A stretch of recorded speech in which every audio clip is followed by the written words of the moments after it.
ভারতের রাজধানী দিল্লির লাজপত নগরের ৫৬ রিং রোডের একটি বাড়ি, যা এখন একটি ৪ তারকা হোটেল, একসময় ছিল সাবেক প্রধানমন্ত্রী ও আওয়ামী লীগ সভাপতি শেখ হাসিনার আশ্রয়স্থল।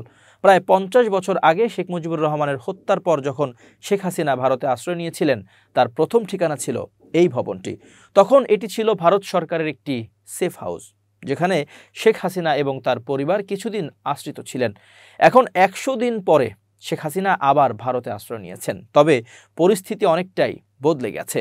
আগস্টের ৫ তারিখে যখন শেখ হাসিনা ভারতে আসেন, তখন দিল্লির ধারণা ছিল এটা শুধু একটি সাময়িক যাত্রাবিরতি, তবে তার যাত্রা যেন এক নতুন অধ্যায় সূচনা।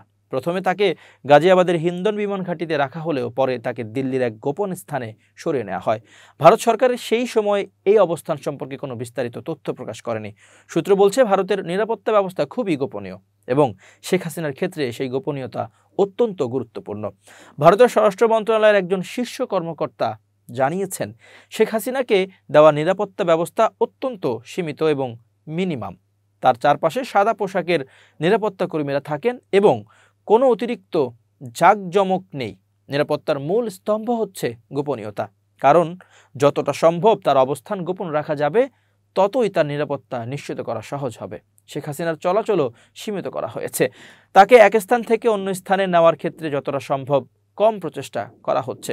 যদিও তার কিছু ব্যক্তিগত যোগাযোগ অব্যাহত রয়েছে, তবে বড় ধরনের জনসম্মুখে তার উপস্থিতি পরিহার করা হচ্ছে। তার রাজনৈতিক কর্মকাণ্ডও সীমিত রাখা হয়েছে।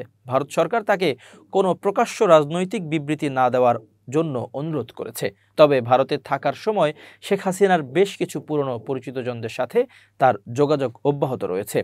এর মধ্যে ভারতের প্রয়াত রাষ্ট্রপতি প্রণব মুখার্জির কন্যা শর্মিষ্ঠা মুখার্জি অন্যতম। শর্মিষ্ঠা নিজে টুইট করে শেখ হাসিনাকে তার সমর্থন জানিয়েছেন, যা তার এবং হাসিনার মধ্যে দীর্ঘদিনের বন্ধুত্বের পরিচায়ক। এছাড়া শেখ হাসিনার নিজের দলের নেতাকর্মীদের সঙ্গে কথাবার্তা চললেও দিল্লির সঙ্গে যোগাযোগ স্থাপনকারী কাউকেই তার সঙ্গে দেখা করার সুযোগ দেওয়া হয়নি। তবে শেখ হাসিনার মেয়ে সাইমা ওয়াজেদ বা ছেলে সজীব ওয়াজেদের সঙ্গে নিয়মিত যোগাযোগ হচ্ছে।